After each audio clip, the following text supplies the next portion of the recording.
Hello बच्चों, आज हम बात करेंगे डिविजिबिलिटी रूल की। डिविजिबिलिटी रूल हमारे लिए बहुत इंपॉर्टेंट है फैक्टराइजेशन कैलकुलेट करने के लिए। तो चलिए रूल की बात करते हैं। क्या बोलते हैं डिविजिबिलिटी रूल?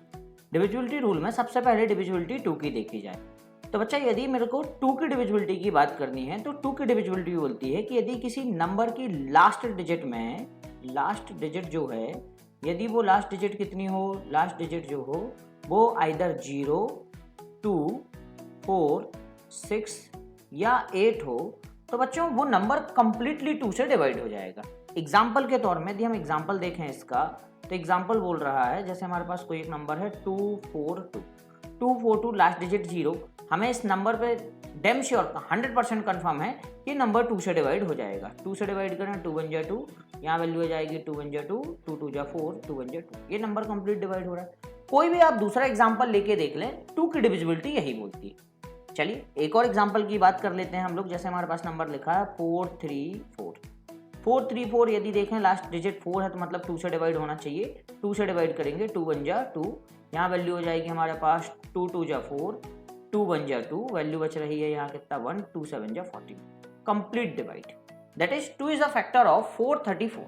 चलिए बात कर लेते हैं नेक्स्ट डिजिट की। नेक्स्ट डिजिट है हमारे पास डिविजिबिलिटी ऑफ 3। 3 की डिविजिबिलिटी बोलती है कि आपको यदि किसी नंबर को चेक करना है कि वो नंबर 3 से डिवाइड हो रहा है या नहीं हो रहा है, तो बहुत आसान है। जो भी डिजिट दी गई है आप उस डिजिट की, जो भी नंबर दिया गया उस नंबर की सभी डिजिट का सम निकालिए। Sum of all the digit, sum of all digit, all digit, all digit. और यदि वो सम जो है वो 3 की टेबल में आता है तो डैम श्योर नंबर भी 3 से कंप्लीट डिवाइड हो जाएगा। एग्जाम्पल के तौर में हमारे पास एक नंबर है 639। 639 को यदि हम सम करें तो 9 + 3 12, 12 और 6 18 आ रहा है। इन सभी डिजिट का यदि हम सम निकालें 6 + 3 + 9, जो सम मिल रहा है हमको वो सम मिल रहा है 18, 18। और हमें पता है 18 3 की टेबल में आता है। दैट मीन्स ये कंप्लीट नंबर भी 3 से डिवाइड होगा। एग्जाम्पल करके देख लेते हैं इसको। 639 डिवाइडेड बाय 3, 3 बन जा 3, यहाँ 3 2 जा 6, 3 बन जा 3, 3 3 जा 9। कोई एक और एग्जाम्पल लेके देख लेते हैं। एक अगला एग्जाम्पल हमारे पास हो जाएगा 27145। जरा इनका सम करते हैं। 7 + 2 9, 9 और 1 कितना हो गया 10, 10 और 4 14 + 5, 14 + 5 होता है हमारे पास 19। दैट मीन्स ये नंबर 3 की टेबल में 19, क्योंकि 3 की टेबल में नहीं आता तो ये नंबर भी 3 से डिवाइड नहीं होगा। यदि हम यहाँ एक डिजिट और ऐड कर लें, 19 के बाद हम एक डिजिट ले लेते हैं 2, तो 19 + 2 21 हो रहा है। अब ये नंबर 3 से डिवाइड हो जाएगा। करके देखते हैं। 3 की टेबल पढ़ना है, 27 से ज़्यादा ना हो तो 3 9 जा 27। 1 पे डिवीजन नहीं होगा, आप 0 लगा सकते हैं। 2 नंबर ले लीजिए। 3 4 जा 12, बचा कितना यहाँ पे 2 बच रहा है। 3 की टेबल पढ़ना है, 25 से ज़्यादा ना हो तो 3 8 जा 24, बचा कितना 1। अब देखें 3 4 जा 12, कंप्लीट डिवाइड हो गया। क्लियर बच्चों? अब हम डिविजिबिलिटी की बात करेंगे कि डिविजिबिलिटी रूल देखना है 4 का। 4 की डिविजिबिलिटी बोलती है कि यदि किसी नंबर की आखिरी 2 डिजिट 4 से डिवाइड हो या तो लास्ट 2 डिजिट में 2 जीरो हो। लास्ट 2 डिजिट में कितने जीरो हों? 2 जीरो हों तो वो नंबर 4 से कंप्लीट डिवाइड होगा। एग्जाम्पल के तौर पे हमारे पास एक नंबर है 512। 512 में हम देखें कि आखिरी 2 डिजिट जो है वो 12 और 12 4 की टेबल में आता है, मतलब ये पूरा नंबर 4 से डिवाइड हो जाएगा। 4 1 जा 4, यहाँ वैल्यू डिवाइड कर लेते हैं। 4 1 जा 4, बचा कितना हमारे पास 1, 4 2 जा 8, बचा कितना हमारे पास 3, 4 8 जा 32। एक और एग्जांपल लेके देख लेते हैं। हमारे पास नंबर है 6200। देखें आखिरी 2 डिजिट 0 हैं तो हम इस नंबर को बिगर सॉल्व किए हुए हम बता सकते हैं कि नंबर 4 से कंप्लीट डिवाइड होगा। 4 की टेबल पढ़ते हैं, 4 1 जा 4, यहाँ वैल्यू हो जाएगी 4 1 जा 4, बचा कितना हमारे पास वैल्यू बच रही है 2। 4 की टेबल पढ़ना है, 22 से ज़्यादा ना हो तो 4 5 जा 20, बचा कितना 2। फिर से 4 की टेबल 4 5 जा 20 और ये 0 का 0, मतलब 4 से डिवाइड होगा। चलिए बात करते हैं हम डिविजिबिलिटी 5 की। ये डिविजिबिलिटी आप किसी भी नंबर पे अप्लाई कर सकते हैं। डिविजिबिलिटी ऑफ 5 की डिविजिबिलिटी बोलती है कि यदि किसी नंबर की लास्ट डिजिट हमें देखना होगा। लास्ट डिजिट यदि नंबर की कितनी है, लास्ट डिजिट यदि किसी भी नंबर की आइदर 0 और 5, या तो 0 या तो 5, तो वो नंबर 5 से कंप्लीट डिवाइड हो जाएगा। इधर हम बात करें एग्जाम्पल की कि एग्जाम्पल क्या लिखेंगे इसके लिए हम एक एग्जाम्पल ले लेते हैं 5 2 0। इसको हम 5 से डिवाइड करके देखें, 5 बन जा 5, यहाँ 5 से डिवाइड करेंगे 5 बन जा 5, अभी 2 बच रहा है, 2 पर 5 का डिवीजन नहीं होगा तो 0, 5 4 जा 20। एक दूसरा एग्जाम्पल लेते हैं 3 2 5। 3 2 5 को 5 से डिवाइड करें, आखिरी डिजिट को यदि ध्यान से देखें तो 5 है, मतलब ये नंबर 5 से डिवाइड हो जाएगा। 5 बन जा 5, यहाँ वैल्यू हो जाएगी 5 6 या 30, बचा 2, डिवीजन नहीं होगा तो हमको ये 5 एक साथ लेना होगा, तो वैल्यू हो जाएगी हमारे पास 25। क्लियर।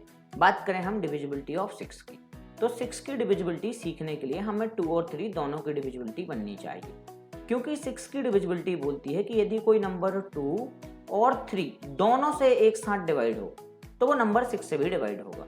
जैसे एग्जाम्पल के तौर पे हमारे पास एक नंबर लिखा हुआ है 6464110। अब जरा इस नंबर को ध्यान से देखें तो इस नंबर पे हमारे पास वैल्यू लिखी हुई है, इसको देखें 6410, यूनिट डिजिट में 0, मतलब ये 2 से डिवाइड हो जाएगा। और इस नंबर की सभी डिजिट का सम निकालें, 6 + 4 10 और 1 11, मतलब अभी ये 3 से डिवाइड नहीं हो रहा है। ये नंबर 2 से तो डिवाइड हो रहा है लेकिन 3 से डिवाइड नहीं हो रहा है। और डिविजिबिलिटी बोलती है कि यदि कोई नंबर 2 और 3 दोनों से डिवाइड हो तब वो 6 से डिवाइड हो जाएगा, लेकिन ये नंबर अभी 6 से डिवाइड नहीं होगा। कोई दूसरे एग्जाम्पल की बात कर लेते हैं हम। एग्जाम्पल हमारे पास है, एग्जाम्पल है 554 को ध्यान से देखा जाए तो आखिरी डिजिट कितनी है 4, मतलब ये 2 से डिवाइड हो रहा है। और 5 + 4 9, मतलब ये 3 से भी डिवाइड हो रहा है, क्योंकि 9 3 के टेबल में आ रहा है। ये नंबर 6 से भी डिवाइड होगा, 6 1 जा 6 और 6 9 जा 54। कोई दूसरा एग्जाम्पल ले लेते हैं। हमारे पास नंबर है 3210। इस नंबर को यदि हम ध्यान से देखें 3210, तो इस नंबर को ध्यान से देखें, यूनिट डिजिट 0, मतलब ये 2 से डिवाइड हो रहा है, 2 से डिवीजन पॉसिबल है इसका। अब इसी नंबर का 3 से चेक करें तो सभी डिजिट का सम करें, 2 + 3 कितना 5 और 1 6, मतलब ये 3 से भी डिवाइड हो रहा है, तो ये नंबर 6 से भी कंप्लीट डिवाइड होगा। करके देखते हैं, 6 1 जा 6, यहाँ डिवीजन 6 5 जा 30, बचा कितना 2, 6 की टेबल 21 से ज़्यादा ना हो तो 6 3 जा 18, बचा कितना 3, 6 5 जा 30। क्लियर। चलिए बच्चों, 7 की डिविजिबिलिटी यदि हमें फैक्टराइजेशन में कहीं यूज़ करनी पड़ जाए तो हम 7 की डिविजिबिलिटी नहीं पढ़ेंगे। हम 7 जब भी यूज़ करेंगे हम उसमें हिट एंड ट्रायल ही लगाएंगे, बहुत कन्फ्यूजिंग है, इसीलिए नहीं पढ़ेंगे। डायरेक्ट आते हैं, हम 8 की डिविजिबिलिटी की बात करते हैं। 8 की डिविजिबिलिटी रूल बोलती है कि यदि किसी नंबर की लास्ट 3 डिजिट की बात करते हैं, कितनी डिजिट की 3 डिजिट की बात करें, यदि 3 डिजिट जो हैं वो किससे डिवाइड हो जाएं, यदि लास्ट 3 डिजिट हमारी 8 से डिवाइड हो या लास्ट में 3 जीरो हो, लास्ट कितने जीरो हों, लास्ट 3 जीरो, 1 2 3, 3 बार 0 0 0, तो नंबर 8 से कंप्लीट डिवाइड हो जाएगा। एग्जाम्पल के तौर पे हम बात करें 5 5 3 5 3 2 0, लास्ट 3 डिजिट 320 8 की टेबल में आता है, 8 से ये कंप्लीट डिवाइड होगा 40 टाइम्स। तो हम इसको 8 से डिवाइड करें तो 8 1 जा 8, नंबर हो जाएगा हमारे पास 8 6 जा 48, यहाँ बचा हमारे पास कितना 48, 5 बच रहा है, फिर से 8 6 जा 48, बचा कितना हमारे पास 4, और यहाँ हम डिवीजन लगाएंगे तो 8 5 जा 40, 65 टाइम्स ये नंबर डिवाइड हो रहा है। क्लियर। अब हम डिविजिबिलिटी की बात करें तो डिविजिबिलिटी ऑफ 9 और देख लेते हैं। 9 की डिविजिबिलिटी बोलती है, जैसे 3 की डिविजिबिलिटी थी वैसे 9 की डिविजिबिलिटी, पर थोड़ा सा डिफरेंस है।